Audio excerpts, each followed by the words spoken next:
Welcome to Afternoon Light, the podcast at the Robert Menzies Institute, hosted by Georgina Downer. Listening to old radio broadcasts and recordings is a reminder that the Australian accent and our figures of speech change over time. Our accent is a reflection of our identity and marks us as distinct from other speakers of the English language, be it British, American, South African, or even New Zealand.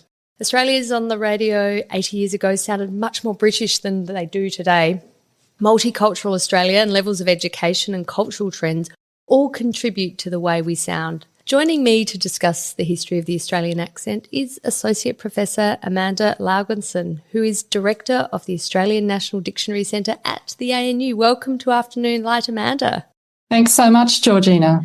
It's great to have you on our podcast, and I really have enjoyed preparing for this topic. It's so fascinating, particularly the debates in the 30s and 40s about what was an Australian accent and what should be an Australian accent. But tell me, Amanda, what is that cultural significance of our accent, of the Australian accent? I think we very much identify with our unique accent and our unique lexicon. So I think language goes a long way to being part of our national identity. Arguably, we might have a national costume if you count the akubra or maybe stubbies and thongs. But you think about what it is that actually defines us as Australian. One of the things I think that we would say would be our accent and the unique words and expressions that we use. And I think that's something we think about here at home, but I think also something that we think about when we travel abroad, the way in which people see us, our iconic figures like Paul Hogan and Steve Irwin and those kinds of characters who are kind of the exaggeration, I suppose, of Australian stereotype. I think the accent and the lexicon are really important in terms of how we define ourselves. It's interesting when you travel overseas, especially when you've been away for a long time and then you come across an Australian accent. It's I find it a visceral reminder of home, and you have that lovely sense of familiarity and I guess comradeship that, you might not know this person, you might have absolutely zero in common, but at least you can strike up a conversation just because of that. I find listening to the announcement at an Australian airport after coming home after a long time is incredibly comforting. Yeah, I think that's right. I think being able to hear that sound and to hear those words that we think of as uniquely Australian, yeah, you're right, can be really comforting and very much an identifier, something that we identify with our home. So the Australian accent is something we can identify quite clearly now, but 200 odd years ago, there was no such thing. In terms of the English speakers in Australia at the time, they would have been English, Scottish, Welsh, Irish. But when did this Australian English accent develop? Yeah, there's been a lot of research into the development of the accent. And I think the consensus seems to be that what happens is a process called dialect levelling. So you have a fairly small group of European, mostly English people who come to Australia in those early days, in those early decades. And between them, they're speaking with lots of dialect accents, but that process whereby they all start to move, or those accents sort of start to merge together. And then the first generation starts to move towards something that we might call the Australian accent, so the first generation born here in Australia. And then the accent is very much established by that second generation. So even though we don't have audio recordings of Australians that go far back enough to know what that accent sounded like, there were some recordings in New Zealand that were able to record people who had been sort of born in the 1850s, I think, very early audio recordings that kind of suggested that accent in New Zealand had kind of established itself by the middle of the 19th century. And so I think researchers are more interested in the kind of attitudes towards the accent than the details of the accent itself. The research seems to suggest that this process of dialect levelling took place here in Australia, and that by the time you've got to that second generation of Australians born here, and of course, children will pick up the accents that they hear amongst children rather than necessarily what they're hearing at home, that accent had established itself by then. Did you find in your research around that, I guess it's sort of the 1830s, isn't it, where you're getting the second generations being born and developing this dialectical Australian accent? Are people writing home about it? I mean, are they visiting Australia or the colonies at the time and saying, oh, they sound a bit different here than they do in Shropshire or Galway? I mean, we start to sort of pick up these little snippets of information of people talking about what people sounded like here in the colonies and also the kind of language that they used. So we can also use those kinds of snippets of information, although they're very, very much snippets. They're not really going to be an elaborate kind of research analysis of what people sounded like. They can definitely hear something distinctive, a distinctive voice here in Australia, a distinctive vocabulary start to develop as well here in Australia. So there's definitely those observations can be really helpful as well in terms of thinking about how people sounded and the kind of way in which they spoke. And of course, there are things like the stories that have come out of that 19th century, like about the bunyip and a billabong and a swag. I mean, those are words that I presume were being developed in the Australian colonies rather than coming from the mother country. My main research project is the Australian National Dictionary, which is a dictionary of Australianisms, where we track Australian words from their first evidence through their long history. So a word like swag, which comes into the lexicon really early, transference from the swag of the criminals. So they had their swag, which was their lot of booty that they'd stolen. Here in the colonies, less opportunities perhaps to be thieving, things from rich people. So the term gets transferred to refer to just your sort of bundle of goods that you're carrying around. So some of those words establish themselves very early in Australia. So we get our own unique senses of these words. Words borrowed from Indigenous languages, of course, really important as well in our early vocabulary. And then as time goes on, as we develop our own literature as well. So we've got our own Australian writers who are using new words to describe the landscape, new words to describe the way in which people were working, the mateship. These kinds of things all start to get written about from the middle of the 19th century. And we see this great flourishing of the Australian English vocabulary through the second half of the 19th century. And that's really the biggest expansion of the vocabulary. And when did you see this? Because I notice in your writing you talk about these two strands of the Australian accent developing, this broad Australian accent and then the more proper British received pronunciation accent. So that developing later in the 19th century, isn't it, those two distinct strands? Yeah, well, it seems that through the later part of the 19th century, there's this increasing preoccupation with what Australians sound like, and especially children. And so there's a lot of increasing complaint about the children speaking with this nasal accent, saying cow instead of cow, not having these lovely rounded vowels. Elocution becomes a much more important thing through the late 19th century, so that you would speak properly and effectively, public speaking being a really important part of a person's education in the late 19th century. And so when people are writing about the accent or doing more scientific studies of the accent in the 20th century, they identifiable educated accent, Australian accent, and a broad Australian accent, which is sometimes, well, actually quite often through the early part of the 20th century, often described as uneducated. So rural people are using it, or people who hadn't had proper education or hadn't had elocution classes and all of these kinds of things. And so there's definitely this division, if you like, between an educated and broad accent that's established itself by the early 20th century. And then we sort of move back to having a kind of general Australian accent. By the middle of the 20th century, linguists talking about an educated Australian accent, a general Australian accent, and a broad Australian accent. So there's kind of this spectrum, if you like, of Australian accents, but those are the three main categories. But interestingly, the first two that are identified are the educated and the broad, and it's almost this kind of opposition between the people who speak in this kind of trained way. They've had elocution classes, they do public speaking, they speak in very proper ways, and then there's more stigmatized broad accent. Where is that broad accent coming from? Does it have links to Cockney English or Scottish or Irish? Is there a way of determining how that evolved? It's probably likely that the broad accent was the accent that was establishing itself within those couple of generations here in Australia. And then it becomes this preoccupation with what you sound like by the end of the 19th century, which is also influenced by what's happening in Britain. So dialect or regional accents are increasingly seen as kind of deviant from the southeast England accent, which feeds into that idea of the BBC accent, which you hear by the people talking by the early 20th century, the received pronunciation. So similar things are happening in Britain, whereby regional accents are considered to be deviant from a kind of ideal accent, which is also proper speaking, rounded vowels.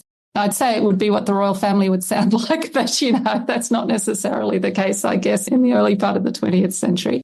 But that very proper accent that's establishing itself. It's also about authority. Who are the people who are in power? How are they determining what people should sound like? Who do they want to exclude from that? And so we see that happening in both Britain and Australia through really from the late 19th century and then through the first few decades of the 20th century, you see this playing itself out. So there seems to be in that early 20th century a sense of shame over the Australian accent, that it was something to be criticised, and it's much preferred to have more of that British received accent. Was it because there was a concern that Australians might be uneducated and therefore speaking in such broad terms? I think it's really interesting. Certainly that this British received pronunciation is held up as this ideal. But a lot of the talk about the Australian accent is just critical from, I guess, a kind of an aesthetic perspective. So there's a lot of complaints about what they call the nasal twang. So people just don't like hearing that sound, I guess.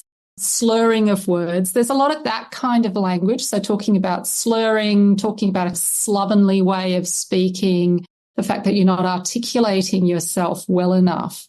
So there's a lot of that kind of language that's used to condemn the Australian accent and the broad Australian accent from the late 19th century through into the early 20th century, and continues. Once people start to hear themselves on radio, when they hear these voices, they're like, oh, no, we don't like listening. To an extent, it's kind of saying, oh, well, the Australian accent, the colonial accent is inferior. We don't like to listen to it. And it's, maybe shame's too strong a word. I'm not sure, but certainly feeling uncomfortable with that and thinking if you want to be taken seriously, if you want to work in the professions, if you want to be out there public speaking, it's better to be speaking with this British received pronunciation style, which is where educated Australian comes in. They're people who've been trained, I guess. Initially, it's about elocution lessons. It's about how you speak, how you present yourself. And people aspire to that. You know that that's how you're going to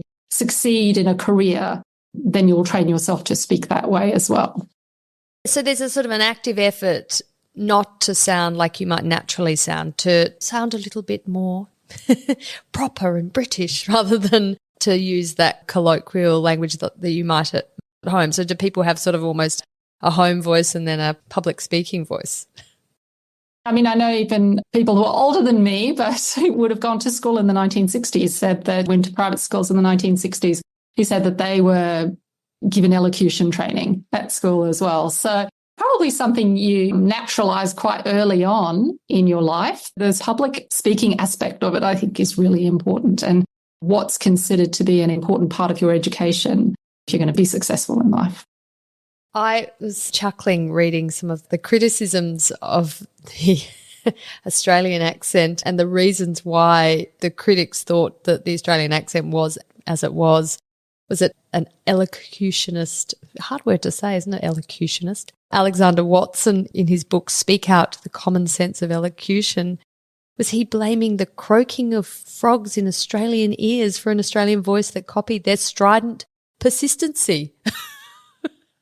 Yeah, there were some fascinating theories also about where the Australian accent came from. There were those kinds of crazy speculations that said it must be, in this case, this guy who says like the croaking of frogs, and you think, where did you hear that? But people at that stage didn't really study the language in any kind of scientific way. So I think travelled around Australia promoting his books. So it was a great way to sort of hook people in to say, okay, I'm going to tell you why your accent's like this. And then it was that years of toil in the fields meant that they were so tired. That was why there was this slur in the voice, and bustle of modern life meant that our speech was increasingly slipshod. really?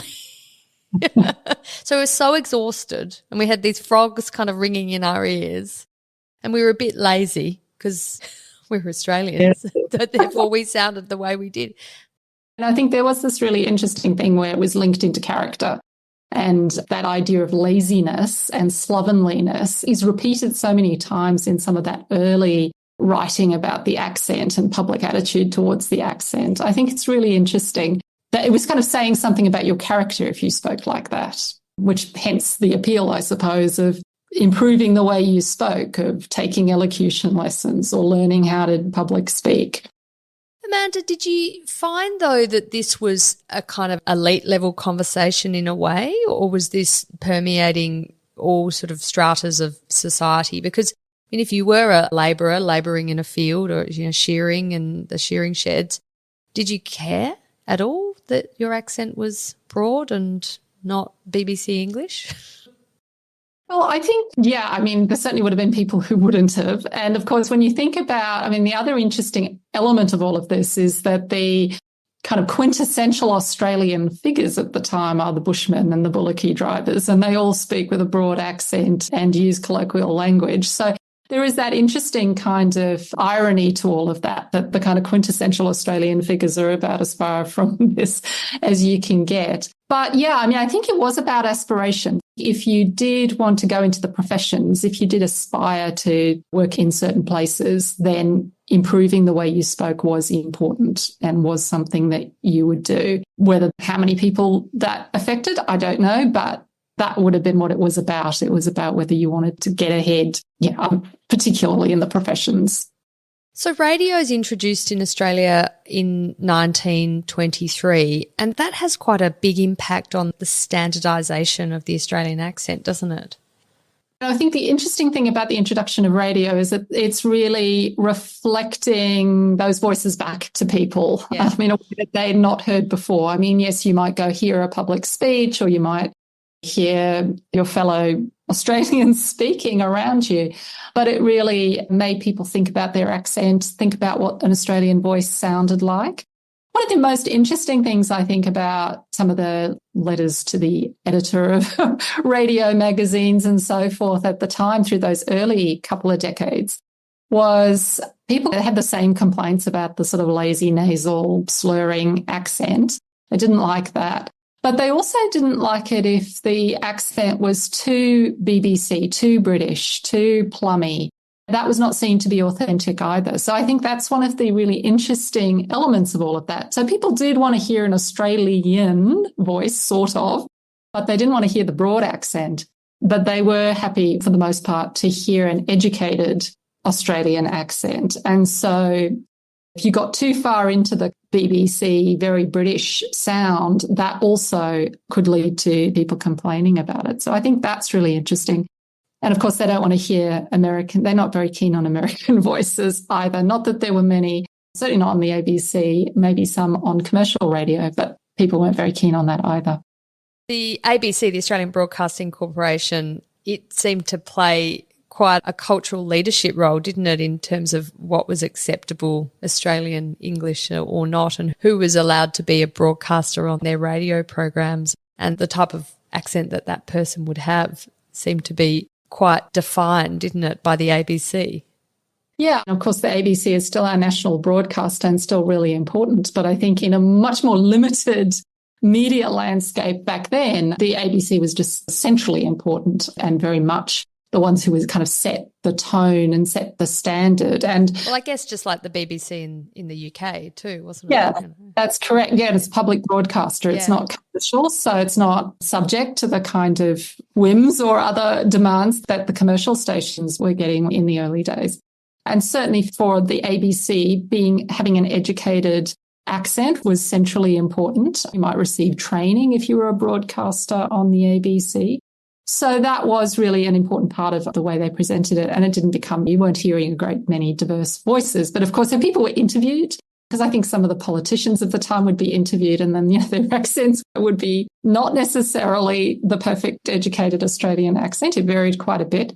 So there were other voices being heard, but the standard was being set as this educated Australian accent. And I guess those accents as broadcasters on the national broadcaster and giving you the news, they then would be conflated with a voice of authority is a voice that sounds like that. It's sort of a British sounding Australian accent. It's a male accent, of course. They didn't really have female broadcasters at the time, did they? So you have that reinforcement through the use of these broadcasters by the ABC, didn't you? Yeah, absolutely. I mean, I think you're spot on there. Women's voices were not considered to be authoritative in the way that men's voices were. The educated accent was a voice of authority in a way that a broader accent or a more diverse accent would not be considered at the time. Yes, they're kind of setting that norm and making people associate the educated Australian accent with a voice of authority. But of course, people also complained a lot if they heard these other voices on the radio. So feeding back into it by saying, oh, we don't want to listen to those voices. So yeah, it's a fascinating interplay between those two things. So was it in that 1930s period when we had this concern that you just referred to earlier about the influence of Americanisms, American slang, American accents on the Australian form of speech and lexicography? You write about American talkies, which I assume is, I don't know what a talkie is. That a film with good sound, dialogue. So the silent films come along, but then when the talkies arrive, then of course people are actually hearing the American accent in a way that they wouldn't have heard. You might have a few people coming in from America, but it wouldn't have been something people would have heard very much at all. But suddenly you've got these sound films that have come along in the 1930s, yeah. And people are hearing this American accent, often along with slang, the hip language that was used in some of the American films. And through the earlier period, during the silent film era, there was a lot of concern about the kind of immorality of what kind of morals were these American films bringing. So all of those things combine, I think, for people to be quite, well, not everybody. Obviously, lots of people embraced it. Lots of young people loved watching American films. So, but, often the older generation, I shouldn't stereotype, but often it was the older generation who were quite resistant to the influence of American culture coming in and worrying about what it was going to do about Australian morals and our speech. Increasingly, you see articles being written about the invasion of American slang and people using some of those expressions that people didn't like that were considered to be, I mean, not always, sometimes they were Australian expressions, but people kind of think, oh, I've not heard that one before, it must be American. So we still hear people complain about American slang today. So it's not gone away, but it was certainly, you see in the 1930s, the beginning of that kind of real concern about the American cultural invasion. But what was wrong with American culture? I mean, was it because it wasn't British? Well, I think some people would definitely have embraced it. Young people who would have adopted the slang and were quite keen to embrace it. But I think more generally, there's that sense of an invasion of American culture at some point, whereas people feel an ethnic identification, I suppose, with Britain and British language. But America is kind of seen as kind of invasive, I suppose, and also not necessarily being held up as a great ideal. So there was a perception that American slang was a sign you were uneducated. There was quite a lot of informal language, abbreviations and hip slang that people might be using that was considered to be not that ideal, that kind of educated ideal that was being held up through that period. It is a kind of interesting preoccupation, our preoccupation with America. Like, it's sort of ongoing, isn't it? I mean, we still express such hostility towards America. I started my life as a historian of America, of the United States, and I can tell you the number of people, when you say what area of history you work on, my expertise was the United States, you would get some kind of opinion, shall we say, about that and about American imperialism more generally, I guess, but cultural imperialism included.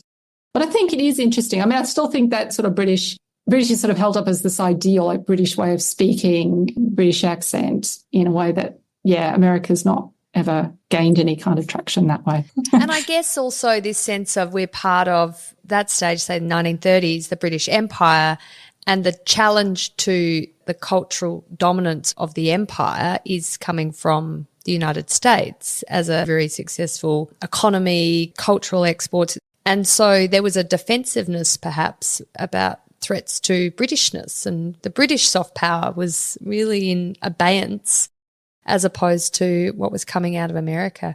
I remember even as a child in the 1980s, my grandmother, who was born in the 1920s, so I guess would have been a teenager through the 30s, if ever I used the expression no way, she launched on it. I mean, she absolutely detested no way because it was an American expression. We don't say no way. You don't say toilet, you say lavatory or loo, because again, toilet was an American word. I don't know if I just always used to think it was a bit strange, and then had a sort of tried to remind myself when I'm in front of my grandmother, don't say no way, don't say toilet. Yeah, and I think people still have their sort of bugbears about certain words as being American, even when they're not, or pronunciations is another thing. So saying ceremony instead of ceremony will vex a whole lot of people. So I think there's, even though research and research, that was another one, wasn't it? Yeah, that's right. And people start to forget. And in Australia, we actually use quite a lot of both, right? So we use both pronunciations. Our dictionaries, we include both those pronunciations. Usually put the British one first, the American one second, but we use both of them. But people do cling to that for whatever reason. They do want to see us as being resistant. Now, of course, we celebrate the Australian and resist the American, but I don't think we resist the British quite as much even today as we do the American. Can you tell me about the significance of the Sydney Uni academic Alexander Mitchell? He's really someone who's encouraging Australians to be more comfortable with their own accent and embrace it as quite a good thing. But he's quite important for the 30s and 40s and 50s, isn't he, in this journey for Australians? Yeah, so Mitchell, he went to Britain to study, and he was influenced by an academic there who was studying the British accent and regional accents there. And he came back to do a proper scientific study of the Australian accent as it was. So his first publications start to come out at the beginning of the 1940s, and then he publishes a book called The Pronunciation of English in Australia in 1946, which, even though it was quite a scientific linguistic study, was published by Angus and Robertson, which was the big Australian publisher. So, and he was on the ABC quite a lot talking about the accent. He spoke in the media about the accent. And he was the first to use those categories of educated and broad. So that was what his research told him, that there were people who spoke with this educated Australian accent and people who spoke with this broad Australian accent. Later, he added the category of general. So he thought more about it being on a spectrum, with many people actually sort of sitting in the middle of those two and speaking with a general Australian accent. But it was really the first based on evidence study to be made about the Australian accent. And in much of his public talking about this, he said, well, this is what we speak. We have an Australian accent. We speak with this Australian accent. He was still an advocate of the educated accent, but he didn't think that we should all be ashamed of how we spoke. And he said, we should embrace that accent. Better to be the educated end of the spectrum than the broad, mind you. But he still thought it was important to embrace that. And it was linking in at a time, it linked into ideas about Australian nationalism that are building through the 1930s and definitely are there during World War II. And another writer at the time was Sidney Baker, who he studied the Australian lexicon and wrote a book called The Australian Language, which was published in 1945. So it comes out the year before Mitchell's study of the accent. And so both of those works were really about saying we have this unique way of speaking, both accent and the words that we use, and we should embrace it. We should celebrate it. It's about us. It's about how we speak. It's about the kind of things that made us. So Baker's work on the language, on the lexicon, and I talked about all the influences, the bush and our environment and convict period, all of these things that are kind of made up our distinctive way of speaking. So I think it comes at this really important point in Australian history where Australia is really moving to a stronger sense of a kind of independent national identity, cultural identity. I mean, it's still got a ways to go, I think. I mean, there's still quite strong identification with Britain, of course, but definitely helping to kind of assert a sense of a kind of independent cultural identity that's kind of bound up in the way in which we speak and how we speak. How important was this standing committee on spoken English that he participated in with the ABC? I mean, that sounds like it's sort of the authority of what was good and what was bad, was it? Yeah, I mean, it was about making sure that broadcasters were trained to speak in a particular way, but it was also about standardizing things like place names. So, around Australia, people might think you pronounced Wollongong or something in different ways. That's right. And so it was about collecting that information and making sure that you had a uniform idea of pronunciation of particular words, place names, things like that across Australia. And so it does go a long way to creating this standardized version, if you like, of Australian English. We're all going to pronounce a word this way. We're all going to speak it this way. And through the early years, still quite preoccupied with making sure that broadcasters are speaking with educated Australian accents. But over time, that begins to shift. Obviously, we still need the Standing Committee on Spoken English to standardise these things. Well, I think it was still in place well into the 1980s. And I think quite recently, they certainly still had someone at the ABC who was responsible for this, including international things, of course, because you might need to know, a country changes its name, how you're going to pronounce it. We saw it with, I think, Kiev and things like that. So deciding how that was going to be dealt with and making sure that that happened across the ABC. It's interesting in his 1957 book, Spoken English, he argues that 75% of Australians spoke broad Australian.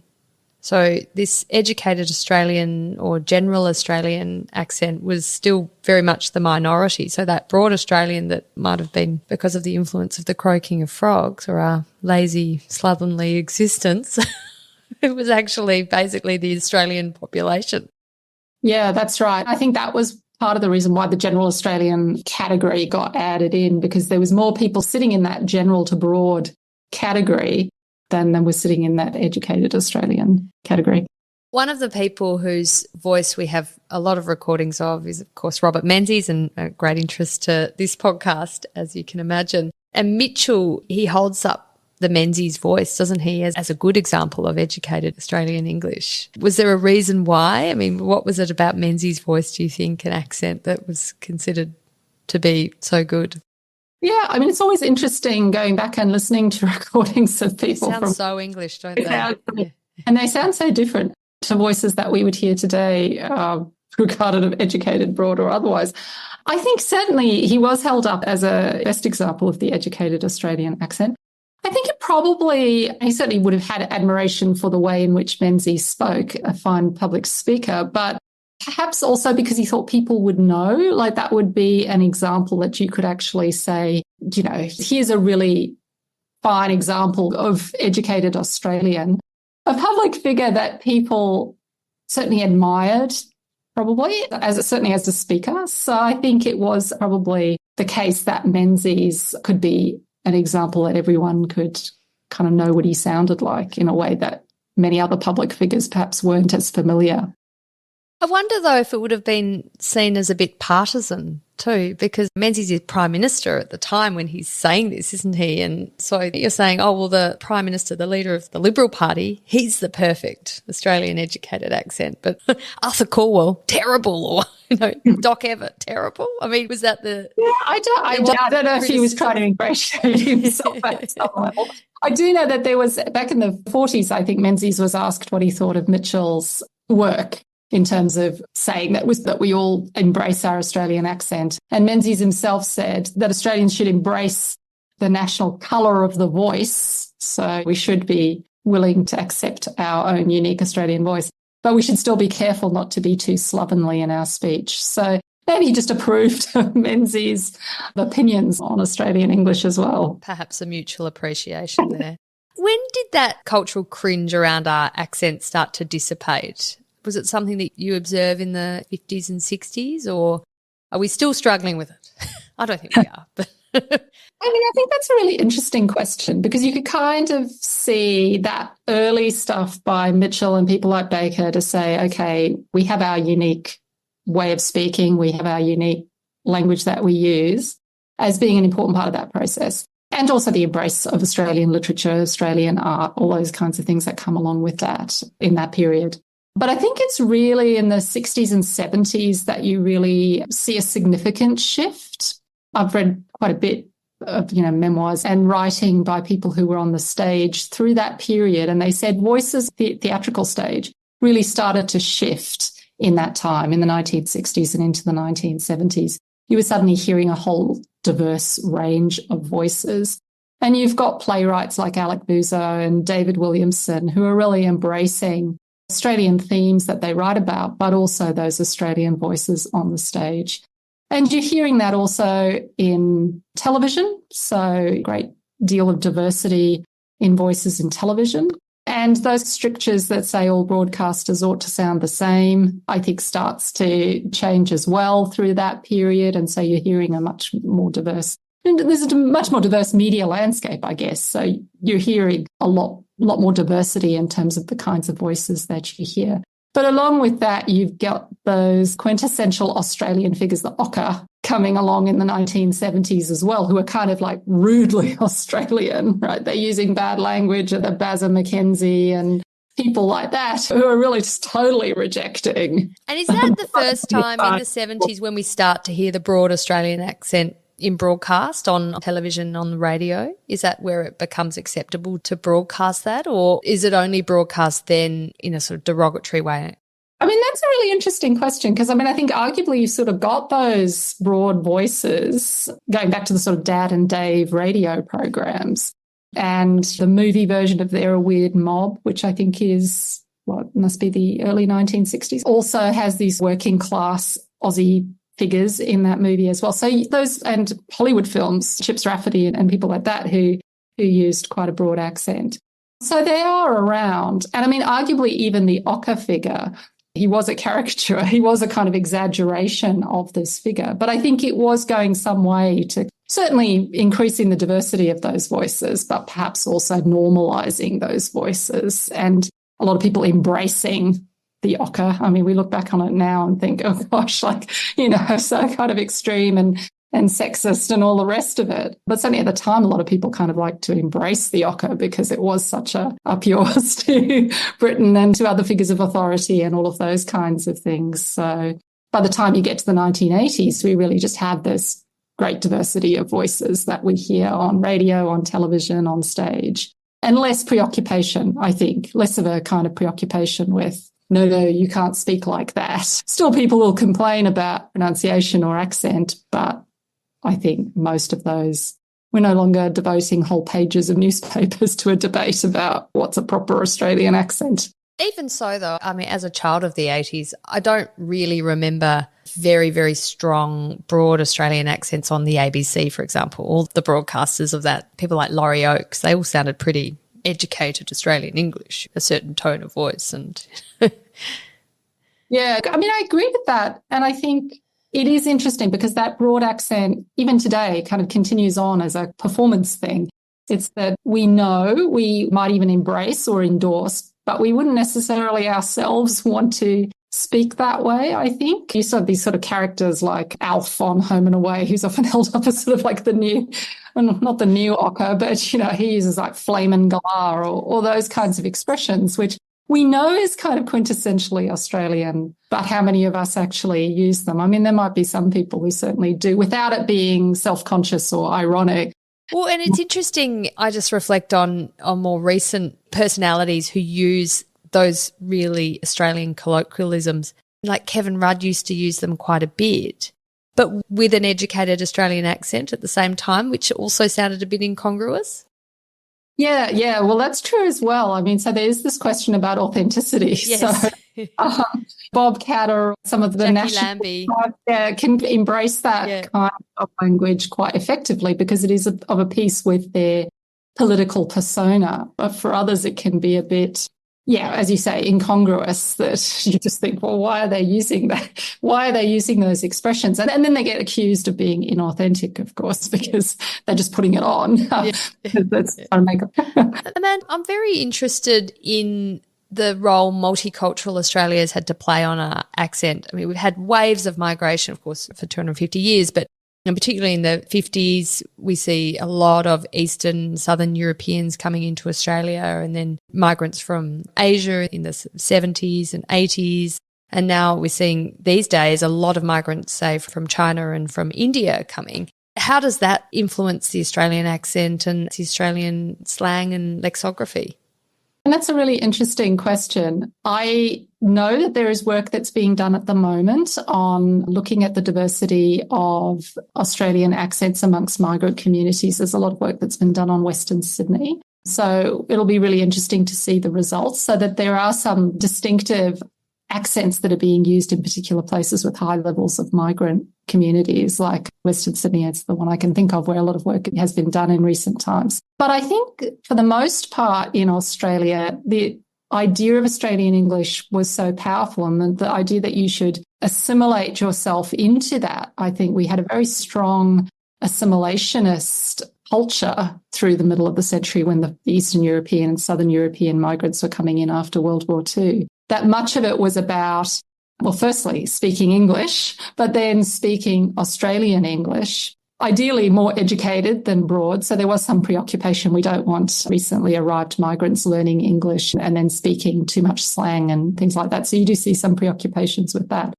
But I think that assimilationist culture was so strong through those decades that it made Australian English very much the norm that migrants had to assimilate themselves into. But the work that's being done at the moment, I think, might show that there might be more diversity occurring in some of the accents that migrant communities are speaking.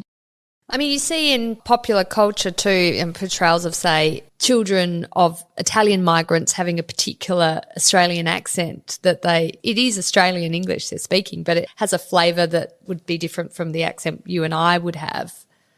Yes, that's correct. And so, yeah, and I mean, sometimes that also is part of a kind of performance of a particular ethnic Australian identity.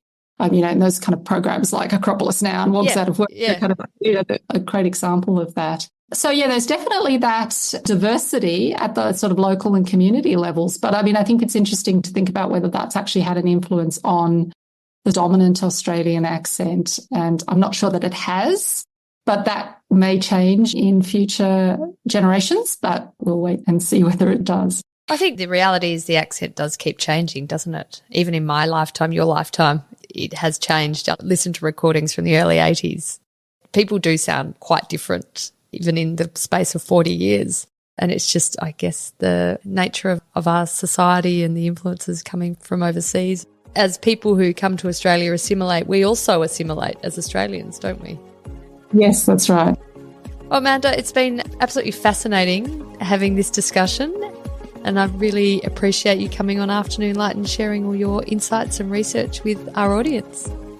Great. Thank you so much. That's it for this week's episode of Afternoon Light, the podcast of the Robert Menzies Institute. Please make sure to subscribe and catch up on our latest online content on our website or on Twitter, LinkedIn or Facebook.